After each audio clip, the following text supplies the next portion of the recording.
का टॉपिक है कि क्या हिस्टेरेक्टमी या बच्चेदानी निकालने के ऑपरेशन के बाद आपकी सेक्स लाइफ इफेक्ट होती है।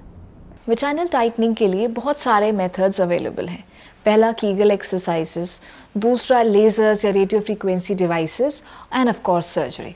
आजकल मार्केट में बहुत सारे टैबलेट्स और क्रीम्स भी मिलते हैं जो कि हमें क्लेम करते हैं कि वो वजाइनल टाइटनिंग कर सकते हैं। ऐसे ही एक टैबलेट जो कि आई है वो है VG3 टैबलेट। इसको मैंने अपने कुछ पेशेंट्स में दिया है और करीब 50 to 60% पेशेंट्स ने बोला है कि उन्हें फ़र्क ज़रूर दिखा है।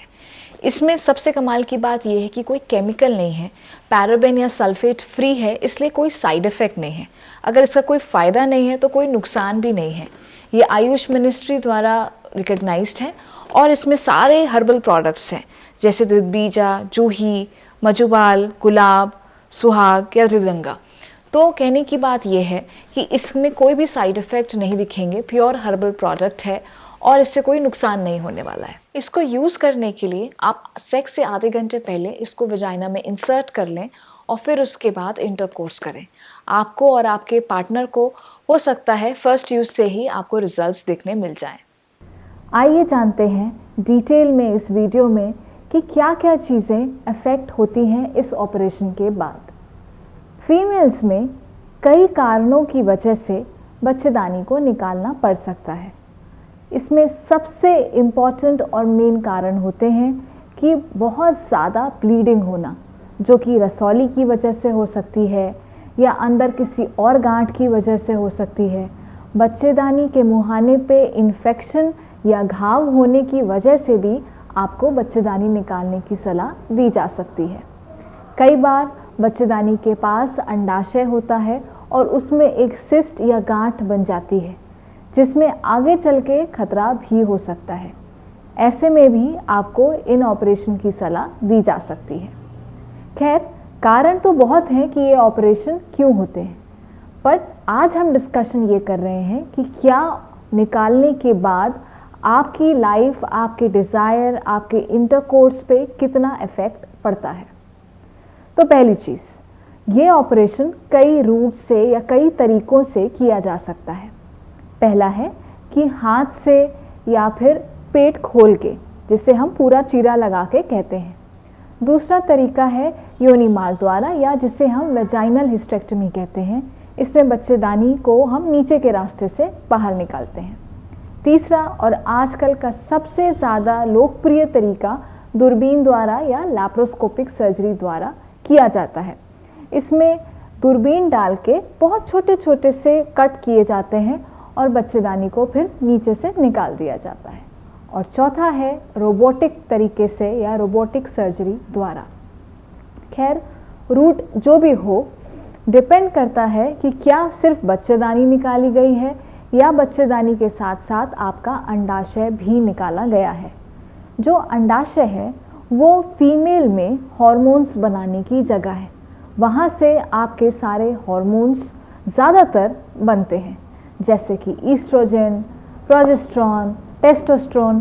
सब हार्मोन की निर्मित होने की जगह अंडाशय ही है।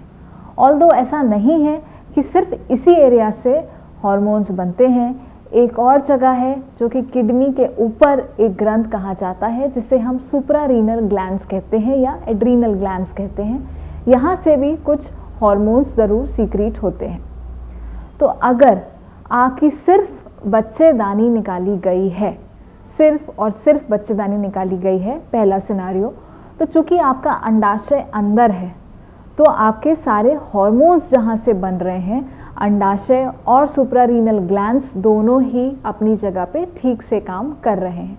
ऐसे में आपकी डिज़ायर या सेक्स करने की इच्छा पे कोई फ़र्क नहीं पड़ता है। दूसरी चीज़ आती है कि क्या इस ऑपरेशन की वजह से सेक्स के दौरान कुछ दिक्कत आती है। तो वैसे तो ऑपरेशन के कुछ टाइम तक, जब तक आपका शरीर पूरी तरीके से हील अप नहीं होता है, जिसमें 1.5 से 2 महीना लग सकता है, डॉक्टर आपको साथ में रहने के लिए मना करते हैं। उसके बाद जब एक बार कंफर्म कर लेते हैं, चेक कर लेते हैं कि आपके टाँके, आप पूरी तरीके से स्वस्थ हैं, तो वो आपको रूटीन एक्टिविटीज़ में पार्टिसिपेट करने को बोलते हैं और साथ में सेक्स की भी इजाज़त दे देते हैं। कई बार लोगों का ये सवाल होता है कि क्या जो मेरे टाँके लगे हैं, अंदर के टाँके लगे हैं, क्या वो मेरे हस्बैंड को फील होंगे या क्या वो इंटरकोर्स के दौरान बीच में आएंगे या वो दिक्कत करेंगे।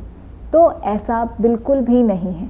वो टाँके ज़्यादातर सब घुलने वाले टाँके होते हैं और बहुत ऊपर की तरफ लगे होते हैं। वो सेक्स के टाइम पे पता भी नहीं चलते हैं और ना ही कुछ भी आपके हस्बैंड को फील होगा। तो पहली चीज़ तो ये कि आपके डिज़ायर पे कोई फ़र्क नहीं पड़ेगा अगर आपका अंडाशय सुरक्षित है। दूसरी चीज़, आपके हस्बैंड को कोई दिक्कत नहीं आएगी इंटरकोर्स करते टाइम। अब सवाल आता है, क्या आपका जो फीलिंग है, आपका जो प्लेजर मैकेनिज्म है, क्या वो इफ़ेक्ट होगा? तो इसके ऊपर कई सारी स्टडीज़ की गई हैं और ये पाया गया है कि हर महिला का अपना एक विचार है। कुछ महिलाएं बोलती हैं कि उन्हें कोई फ़र्क नहीं पड़ा है, कुछ महिलाएं उल्टा बोलती हैं कि उन्हें बेटर लग रहा है क्योंकि अब उन्हें प्रेगनेंसी की चिंता नहीं है, उनका जो बीमारी था वो हट गया है, तो वो मानसिक रूप से बहुत ज़्यादा रिलैक्स रहती हैं और सेक्स को ज़्यादा एंजॉय कर पाती हैं। ऑल्दो कुछ फ्रैक्शन ऑफ फीमेल्स ऐसी भी हैं जो कहती हैं कि उन्हें अब उतना अच्छा या इंजॉयबल प्लेजर नहीं मिल रहा है। इसके कई कारण हो सकते हैं। बच्चेदानी निकालने के बाद चूँकि अंडाशय ये सारे हार्मोन्स बच्चेदानी पे भी एक्ट करता है, ये सारे हार्मोन्स इसलिए बनते हैं कि वो बच्चेदानी पर भी एक्ट करें। तो जब बच्चेदानी ही चली गई तो धीरे धीरे करके वो हार्मोन्स भी बनना कम हो जाते हैं, जिसकी वजह से एक प्रोसेस जिसे हम सर्जिकल मीनोपॉज कहते हैं नाम की चीज़ हो जाती है कि सर्जरी की वजह से मीनोपॉज हो गया है। इसकी वजह से फीमेल्स में ड्राइनेस या सूखापन महसूस हो सकता है या फिर उनको सेक्स के टाइम पे पेन महसूस हो सकता है। ये कोई बहुत बड़ी बात नहीं है, इसके लिए आप अपने डॉक्टर से बात कर सकते हैं। वो आपको कुछ जेलीज़ या ट्रांसवेजाइनल क्रीम के बारे में बता सकते हैं जो आपकी इस प्रॉब्लम को ठीक करने में हेल्प कर सकते हैं। अब दूसरा सिनेरियो आता है कि अगर आपकी बच्चेदानी के साथ अंडाशय भी निकाल दिया गया है तो फिर चूँकि हार्मोन्स बनने की जगह पे तुरंत प्रभाव हो गया है तो हो सकता है कि आपका डिज़ायर भी इफेक्ट हो। ऑल्दो याद रखें कि एक चूँकि एड्रीनल ग्लैंड्स भी हैं जहाँ से आपके हार्मोन्स बन रहे हैं और टेस्टोस्टेरोन या एंड्रोजन एक ऐसा हार्मोन है जो कि आपका लिबिडो बढ़ाता है और वो मेनली वहाँ से बनता है। तो बहुत ज़्यादा इफेक्ट नहीं आएगा लेकिन आप पे फ़र्क पड़ सकता है।